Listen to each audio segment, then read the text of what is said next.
Russia's heavy thermobaric rocket launcher system is showing its ferocity more than ever, relentlessly bombarding Ukraine. Is there any place left that hasn't been reduced to rubble? Keep your eyes on the story.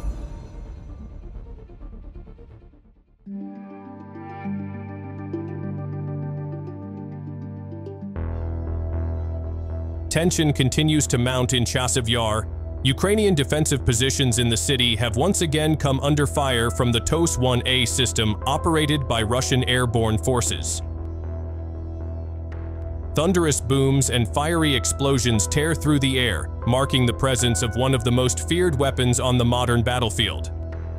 The TOS-1A, also known as Solntsepek, is no ordinary rocket launcher. It's a heavy weapon system specifically designed to destroy fortifications and inflict deep psychological effects on enemy forces.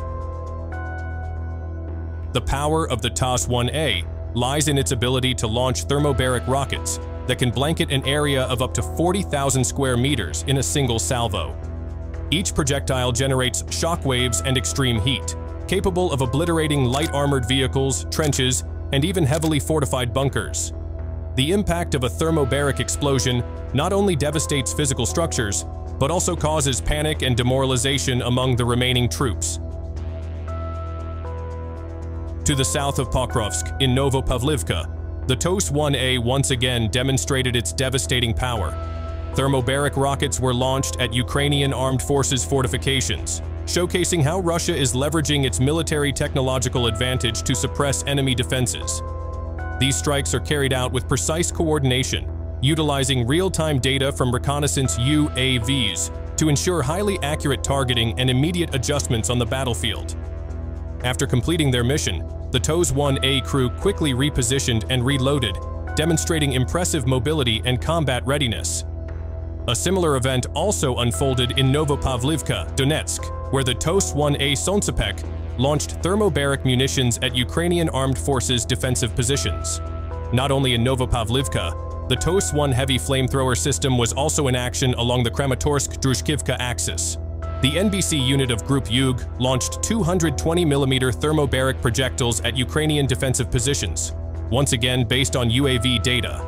The presence of the TOS-1A on various fronts demonstrates its flexibility and effectiveness as a support weapon for infantry and tanks, both in offensive and defensive operations. Each time Ukrainian defensive positions are struck by the TOS-1A, the impact is significant, fortifications are destroyed, armored vehicles are disabled, and enemy troops are forced to retreat or surrender.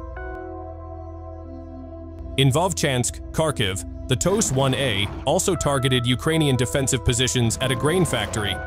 This attack not only destroyed a strategic facility, but also illustrated how Russia uses the TOS-1A to pressure key enemy positions across multiple sectors of the front. With a firing range of up to approximately 9 kilometers and a very short preparation time, the TOS-1A can move quickly and deliver a powerful shock effect on the front lines.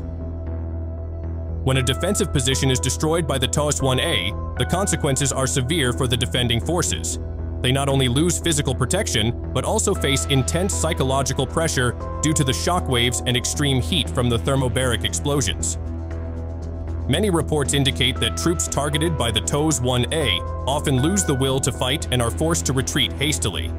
In many cases, fortifications prepared over several months can be obliterated in minutes, leaving behind rubble and thick smoke on the battlefield.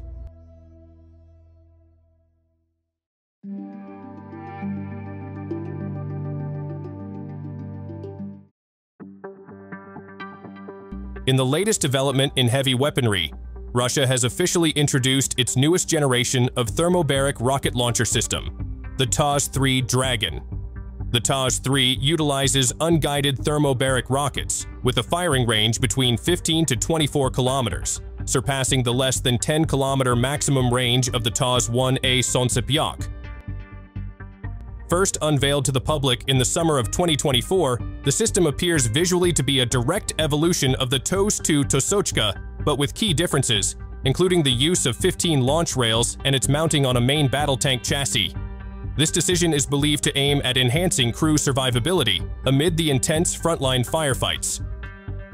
Moreover, the TOS-3 is equipped with advanced protective features, such as anti-drone grille armor and the Volnorez electronic warfare system, significantly boosting its resilience against unmanned aerial threats and enemy electromagnetic interference.